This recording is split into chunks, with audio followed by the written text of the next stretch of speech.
Hey guys, I'm Nick from October Rage. This is my brother here, William. Hello, kids. We've got Alan on the drums here, and finally JB on guitar. How's it going? Awesome to meet you guys. Thanks for having us. Absolutely. You guys are from Australia? Correct. Originally? Correct. Not me neither.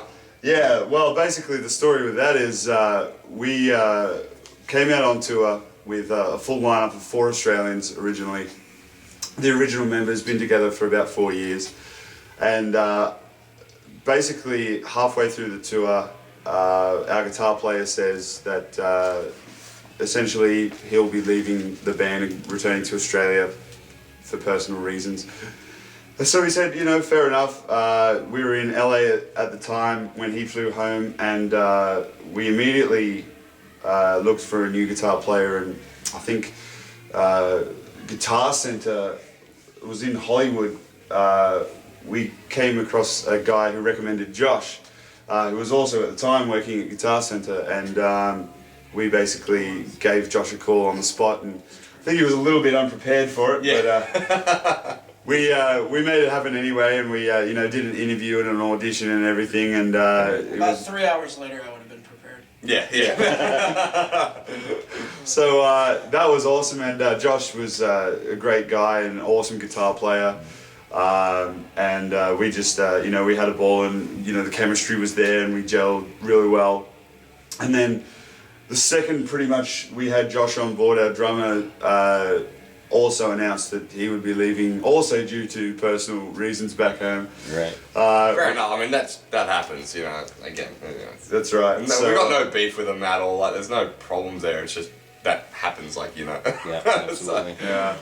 So it was an interesting moment because we were about to go on the next leg of our tour, and we basically had to start from scratch and find a drummer within, you know, I think we had a couple of days to do Yeah, it. it's a couple of days. Yeah. Little bit of a scary moment. Yeah. Yeah. It was kind of. We were going out with Saliva, like in it was like 5 The next days week, after. yeah. And you guys were week, so- already in the States. Yeah. This is, So I was like, this is when we're in LA. What Yeah. are we gonna do? Yeah. So we found Alan at the end, and it was like we rang him up, and we got a friend of his said, you know, talk to this guy, you know, because we're looking for somebody, and effectively it was pretty much trial by fire. It was like we met him out at the bar, and it was like, okay, he's a cool guy.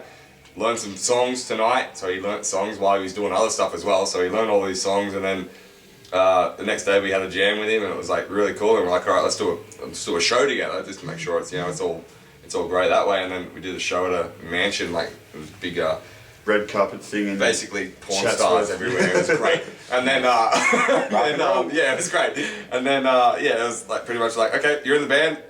You got a day to sort out all your crap. So you got a day to quit his job, to sort out all his house and everything like that. And then it was on the road. So welcome to October Rage, right? The whirlwind. Yeah, the whirlwind. Exactly. Ron like that Jeremy ever gave since. his personal approval, so that's the Awesome. official reason Uh-huh. why. Yeah, Alan right. took his He said it was now shiny. drummer. Yeah, he liked it. Ron Jeremy says, jump and jump. Nice. Ron All Jeremy right, wasn't and- at that party though. You two are brothers Yes. Yeah. from Australia, and you guys are from Australia. New Zealand. Nice fake accent. We were both living in LA as basically transplants from other places. Where are you from originally? Myself, New Jersey. Jersey. Cool. And I'm a Illinois native. I grew most of my life in Chicago. Chicago bastard. How many CDs do you have out right now? What? We've got a full-length album out right now. That's Outrage. That came out about this time last year. And we've also released White Walkers, which is our latest single that's out right now. On iTunes and digitally. Yeah, Yeah. and you know, we've done a couple of other little things here and there. There's an Alter Bridge cover that we've done, and you know, a couple of other things. But they're the main ones, and they're the ones basically that we're pushing right now. Right now we're working on The next some new stuff. the next album is what we're basically writing now, and it's looking really, really hopeful, and by the sounds of things, it's going to be really, really good. Now, up to this point, you guys have been independent, right? Since Yes. the beginning? Still are. That's right. And Yeah. still are. Still are, right? yeah. Right. Have you ever considered a label? Or? I mean, you know, we've been offered deals, and you know, it's just the nature of the beast is if they offer you a bad deal and don't offer you a good one, there's no point in really taking it. You know, some labels lure you in with a nice advance or something, but at the end of the day, you got to make sure that, you know, your I's are dotted, your T's are crossed, and you're actually, you know, making money as an independent artist. Right. Which can be hard to do at the start, but once you get the ball rolling, get your name out there and get a bit of a buzz going about yourself, do a couple of things that, you know, maybe do some high profile stuff, and you know, it sometimes works out being even better than being on a signed label, you know. I mean, you know, there's plenty of bands that, you know, their career's over the minute they sign that contract, so you know, and we're not saying that all labels are bad. Of course not. no way. We're saying that Yeah. sometimes the deals are. Sometimes the deals are, yeah, and you know, it's Especially in this day and sometimes. age. Yeah, well, it's not the 80s anymore. Right. There's no $1 million deals anymore. That's right, yeah. Well, that's right. I mean, like everywhere, a lot of people are struggling to make sure that their business works, and you know, labels are just another one of them. But you know, at the end of the day, they're a business too, and you know, there are still a lot of labels out there doing really well, and you know, they can offer you, you know, a decent deal, and you know, if you're a band that's independent and looking at doing something like that, it's always a good idea to make sure that you are getting a good deal, which is, it's totally possible to have. A lot of bands these days have a hard enough time making a name for themselves locally. Yeah. Right? And you guys have come independently on a tour of America, right? By yourselves. Right. Yeah. All right. How does one do that? How'd you even wrap your head around that? You know? I mean, can you throw some advice out there to, you know, the local bands out there that want to become more serious and are trying to figure that? Okay, You know, here's that what you stuff's do. out. Here's what you do. Give up straight away. Oh, well, okay. One thing I definitely will say is that it requires so much time and effort that you basically have to focus every aspect of your life into doing exactly that. You know, if you're a band that wants to get somewhere, it's a rough road if you don't have the help of a label or something like that. So you've got to make sure that you work hard on the songwriting, you work hard on making sure that the band looks good and feels good and sounds good on stage. You know, everything looks professional, your photography, you know, your websites, everything is just, it's got to be top notch because you're competing against Foo Fighters, Shinedown. Right. That is, I know it sounds stupid, but that is still your competition because that's, you know, what the next fan is going to decide between buying your CD or their CD, you know. Right. So basically you've got to work your ass off. It takes a little bit of money, so if you've got a job, save up, and then probably you'll have to quit straight away. Yeah. You know, that's what we did. You know, we don't have time to work a full-time job. We don't have time to be family men or anything like that because, you know, it takes a lot of blood, sweat and tears and Beers. beers. Blood, sweat and beers. Of course. Yeah, so yeah, it's just a matter of just working your butt off and just making sure that each step you take is putting you in the right direction and taking advice and criticism as well is another good thing too. I mean, there's a lot of people that will tell you, you know, what about trying this or trying that? You can't just be, you know, typical egotistical guy and say, you know what, it doesn't matter. Who cares what you're thinking? Do you have a manager, or are you guys managing yourself as well? Yeah, well, we have a management and an agency out in LA. They've basically been the ones that are helping us organise this whole tour. Right. And you know, as part of being a band, I guess the important thing is to remember that if you don't have a record label, the band is the record label. So the record label usually controls, you know, who's managing, who's the agency, who's the publicist.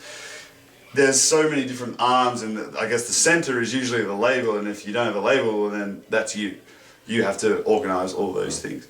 But, you know, it's great for us because, you know, we're able to delegate certain tasks, you know, to, you know, we go to our PR company and say, hey, this is the tour, you know, let's Promote it, and make a, you know. Again, it all do that, costs you know, money. you It all do costs a that. lot of money, you know. So Right. yeah, it's not a.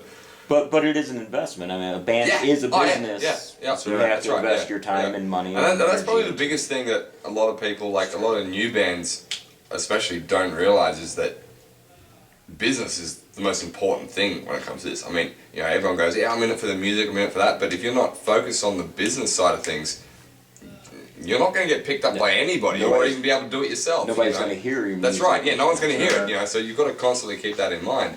Again, as Nick said, you are competing against Foo Fighters, Shinedown, and they're definitely thinking it's the business, you know, so Right. you have to take that into your stride, you know, and be able to work with that. I think that's probably the most important thing more than anything. Well, also drinking as much as you can before you. Oh yeah, Oh, yeah, 2 shots of absolutely. Jaeger. If you have 2 shots of Jaeger, It kills the pain. Right? Like- Are you doing your own social media, or do you have somebody else? Yeah, we do our own. we do everything ourselves. Yeah. So what have you found as a band that that works? I mean, there's a lot. You know, we've seen the MySpaces go away. Facebook's having issues these days. Always, It's constantly talking to your fans. The That's people it. that write you, the people that like your stuff, the people that do all that stuff, like I'm talking Facebook specifically, but anything that anyone has a way, I mean, again, internet, great, because you can reach people all around the world. Okay, now the record labels, obviously, back in the, you know, when the internet first came out, it's a passing fad, whatever, you know. That's because, that exact reason, because they thought that, you know, so a lot of bands have got to realise too that the people that come to them, they're all shooting stars. It's all fleeting stuff. If you're not constantly engaging people with new stuff, like not just constantly posting like this is where we're playing, this is what we're doing, this is what we're recording, you know, it's more connecting with them on a personal level. Right. And a lot of the people don't realise that everyone is just people. You know, I mean, you look at Facebook, you look at all that stuff. What gets the most comments and likes of things? It's usually something absolutely ridiculous. Kitty pictures. Yeah. Kitten yeah, pictures. Yeah. Kitten, not kitty. Kitten. Yeah. Say that again, come on, yeah. They're the things that usually get the most, like, you know, get the most talkings about and stuff like that. And, you know, now that Facebook especially is charging businesses to Do you realize you're promote your own charging stuff. personal posts on your personal pages? No, they don't do that. They charge on, I mean, only you ever- 10% of people see your posts now. As a on Facebook, page. as a page. But they're doing that on your personal pages now too for your friends. Only 10% of your friends are really, really? seeing, and there's a promote button at the Right, bottom exactly. of So they're your still doing personal that. post. Wow. Okay. Yeah. $7 more of your friends will see. I mean, the your more post people about your that, birthday party or again, the whatever. more people that see that, like the more fans you have. Like if Bon Jovi, for instance, 15 million fans, whatever that is he has, he would have to pay a lot of money because it goes up incrementally as how many Yeah. fans you have. Right. But a lot of people don't realize too that how many fans you have on your actual page does not delegate to how many people are actually involved with you. I mean, you could have 30,000. Interactions. Yeah. Right, You could have exactly. 30,000 likes on your page, and you do a post, you get 2 fucking people like it. It doesn't work like that. You've got to be constantly doing something, and a lot of people got to realize too that you got to be constantly working to what do people want to see, what do people want to hear. You know, not this is the food I ate today. Like what the hell is Yeah, that? you know, don't want like- to. You don't want to feed. You don't want to load up anyone's feed with just useless stuff. They'll Yeah. learn to ignore you over time. Yeah. There's a strategic way to go about doing Very things. strategic, And it's yes. also, Yeah. It's also things like I've been in bands in the past where it's like you interact with people that like your band and will comment, and sometimes you get a lot of comments. But if you take the time to really respond to every single one of the comments Yeah. instead of liking the comment or Yeah, doing something that's just kind of It becomes a half-assed, personal thing. Yeah. that shows that you're just Well, look being at half-assed. for I mean, instance, like yeah, Taylor Swift is a perfect example of. I mean, I talk to Taylor Swift, who is my future wife, but yeah, you can talk about the fact that every show she did, she would meet all the fans. If she was there till 4 o'clock in the morning, she would try and meet every single person she could. Right. And That as is what big it as she takes. is, she walks off stage into the crowd That's right. and That's Yeah. right. And that's what it takes, you know. And it's not we have a green room, let's go and hang out in our green room, and we'll just because it's the persona of that. Right. It doesn't work like that. No, Again. maybe it used to, but not It's not the anymore. 80s anymore. You know? And I'd like to add too, just for the fans that are out there listening, on Facebook, with the changes that they've made, one way that we as music fans can combat this, if you go into the pages that you've liked, the band pages, go into the October Rage page, and make sure that you go up into the notifications and click that you want to receive notifications. Because it's like, you can go in and like a page, you're not going to see everything. Yeah. But if you go in and make that extra step to hit that little gear symbol at the top, and click see notifications, and you'll see a lot more posts.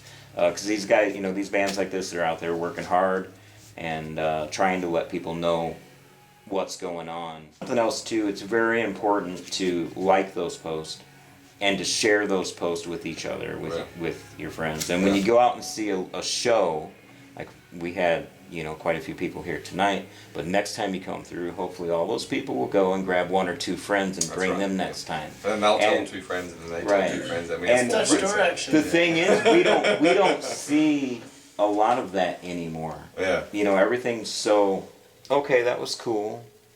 And we really need to bring that fandom back and get the fans involved in the music. Yeah. And not just, not even really just a specific band. I mean, we all have our favorite bands, but just to support your local scene, and just music in general, Yeah. We've got some at MusicCon, one thing that we kind of looked at was how important music in schools is. Getting these kids involved at a certain level in orchestra. That's and how I things. started, man. But if you, you take that all the way up to today's industry and even in film, could you imagine your favorite film without a soundtrack? Yeah, exactly. Where's the next John Williams going to come from if we're taking music out of schools and if people are so oblivious to what's going on in the industry today? So that's MusicCon's goal, is to try to get that fandom back. Yeah. Do you guys have any specific ways or ideas or thoughts on how we could engage those people again? I think it's one of the things that for me, especially as a writer too, because I mean that's why there's a music industry, because somebody somewhere wrote the first song, and then that's how it evolved. Bang 2 rocks together. Exactly. Yeah. Right. But I think that for me personally, things where there's like an educational, there could be a conference or seminars or something like that, that teach writers specifically how to get these things out there, like what avenues they've got for exploring, the publishing, how they can get exposure on their songs rather than just, be the artist themselves. I think that's so important too, because for me in Australia, there was this big one called the Australian Songwriters Conference, and that has opened my eyes up to pretty much everything you were just talking about, how important it is to have that music in all these different medias, and how it affects everybody on such a big level. It affects everybody on a corporate level and on a personal level, because we've had music is in everybody's blood. Name one person that doesn't like listening to some kind of music. It doesn't exist. Everybody's got their wedding song, their, Right. their favorite song with their girlfriend or whatever. Exactly. Music touches all of us, That's whether we realize it or not. We're all wedding songs. We're a wedding band. That's it. At the end of the Love day. songs. Love song dedications. Yeah, but I think that's the important thing, just making it known, and as many of those avenues as we can get out there to help people realize that, the better. Is there anything you'd like to add? Just making great records, period. I mean, a lot of bands these days, what lost me as far as modern radio and rock and all that, the bands that come out, it seems like, there's maybe 1 or 2 good singles on an album these days, and the rest is just filler. Yeah. If you go listen to an album like Appetite for Destruction, every song on the whole entire record is great. And I think if bands worked on that, And hard. making the records The great. tracks that didn't make that album are great. Yeah. That's right, man. Yeah. I think just, the songs.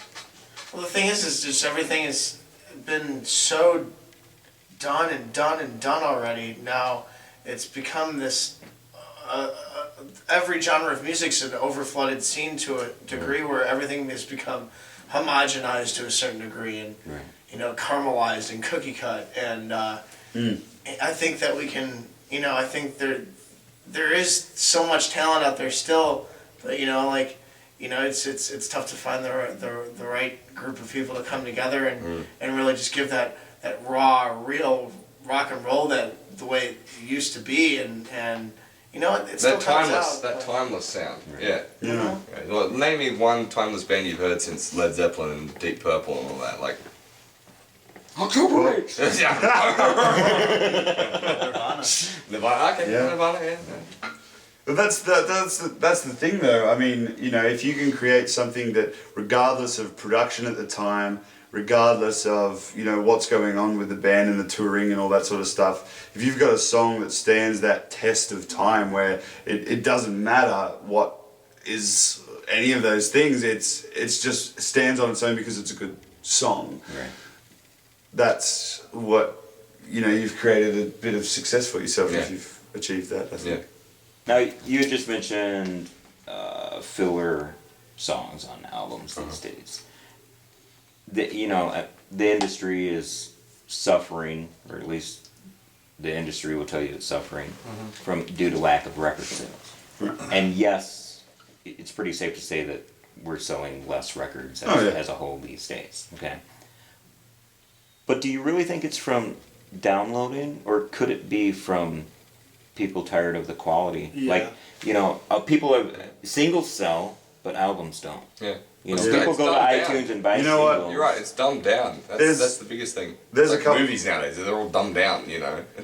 There's a couple of actually good points in there too, because now bands have to write good songs for their whole album. They can't just rely on that one or two songs to make sure that the whole record sells, because the fans have got access to whatever song they want. They don't have to buy the entire album.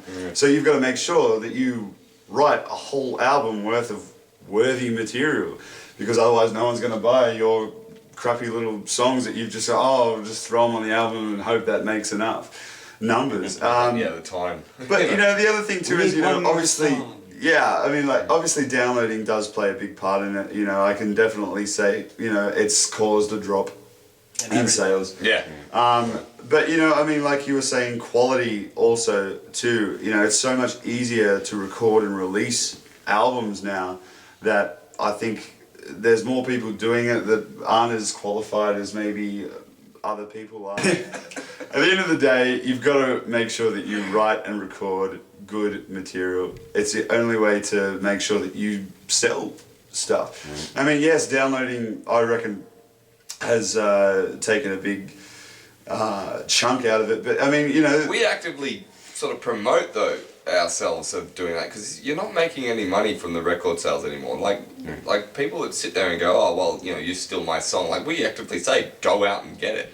Please go out and get it, because when people come System with, of they a Down. get that. Steal my album. Steal if you go out, and the money is actually from the people coming out to the shows. Right. So a lot of these bands that get uptight and go, hey, you're stealing this shit. This is my livelihood. It's like, well, you're actually furthering your career by doing it. Think of it as an investment in that sense. You're still getting the album sales. People still, when they come out to the shows, still love it. Right. So they still It's just buy in a it. different It's just format. in a different format. Yeah. Well, there's like artists like Trent Reznor, Nine Inch Nails, and like even Radiohead were doing things, a couple of years ago that kind of just changed the whole marketing game in general. Like, as far as, You want to explain the Radiohead, what they did? well, they had put out an album where you can decide as a fan how much you want to put into it, and you can download the whole entire album, and that could be as low as $0. Yeah. But they ended up selling a lot.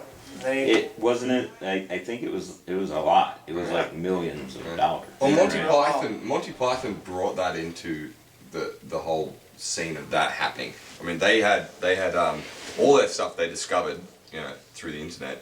That all their stuff was available for free on YouTube. Like, people just, pirated stuff was everywhere. So what they said was, all right, let's upload every single thing we can for free. All our stuff, all our back catalogue. Just anyone can watch it, whatever they do. Do you know how much that did for their album sales, and then the album sales, their DVD sales and stuff. What was it like? 1,500% or something like that. It was about 13,000% Yeah, that's more something than what they were amazing doing. like that. Because all they did was at the end of each reel, they just put, "Oh, please buy our DVD." Yeah. At the end of each. Please thing. support awesome. us. You know, we're And, giving this for free. You know. Yeah, that kind of stuff works, man. Now, I think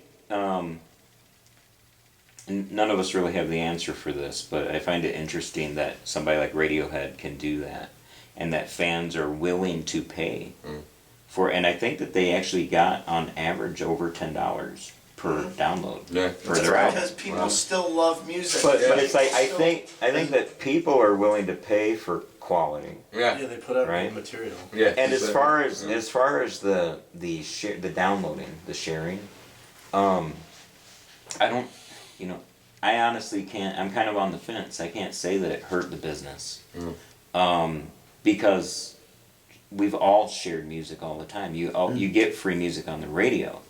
You know, back in the '70s, we were recording on 8 tracks and cassettes. Yeah. Swapping And them. sharing Yeah, them with yeah, each other. It's just more And, accessible. but, and man. I remember quite clearly people playing a song in their car in high school and going, check this new band out, and then me going to the mall and buying it. Yeah. That's how Metallica because got they big, shared that it. trading thing, you know. Well, Metallica Tape got trading, big that yeah. way, but then they fought against that technology and that, and I almost would put out there that the fact that the industry, the record companies, and certain bands made such a big deal about it that it made them look greedy, and a lot of people said, you know what, Well, I do think we're not that a lot of supporting people bad like- a lot anymore. of people Yeah. like, you know. Yeah. So That's I why think- actively promoting that sort of thing is a lot better for Yeah, I mean, especially when- up-and-coming bands. We all know that there's no money made from downloading iTunes and all that crap. Like, it's just everyone knows it. I mean, even iTunes to an extent know it. Unless you're that big, big artist, unless you're the Bon Jovi, they're not going to make any money out of it. So there's no point in doing it for them. So. Right. There's also other things too. I mean, I'm Yeah. a huge Tool fan, and they came out with 10,000 Days where they had like just certain things that just to make it enticing to actually go out and buy the album. Right. Like there was other Like that, artwork on the album. Really just put every bit of possible thought into making this the best piece of art Yeah. you Quality. can create. Quality. And Yeah. that's all I That's gotta what it all say comes about down that. to. That's all I got to say about that. In a nutshell. Very cool. All right. Anything else you guys want to add about like what's going on with your band, or anything you can think of to throw in here for the folks at home? Well, all I can say is that we're on tour at least until May next year, and In America. Yeah. in the USA. So chances are we're coming to a town near you. Excellent. So watch out. And take And- penicillin. And they totally just Penicillin. they totally kicked our ass tonight here in Rockford, Illinois, and I suggest that you go out and check them out. Check out their Facebook page, check out their tour dates, and get your ass out to a show locally and support the scene. Awesome. Thank you guys so much for having us. Awesome. Thanks. Music on rock and roll, Hopefully baby! we'll have you at a MusicCon show event one day. Cool. Be awesome. That'd be awesome, dude. All right, thanks a lot, brothers. Thanks, a lot, guys. man. Thank you. Awesome.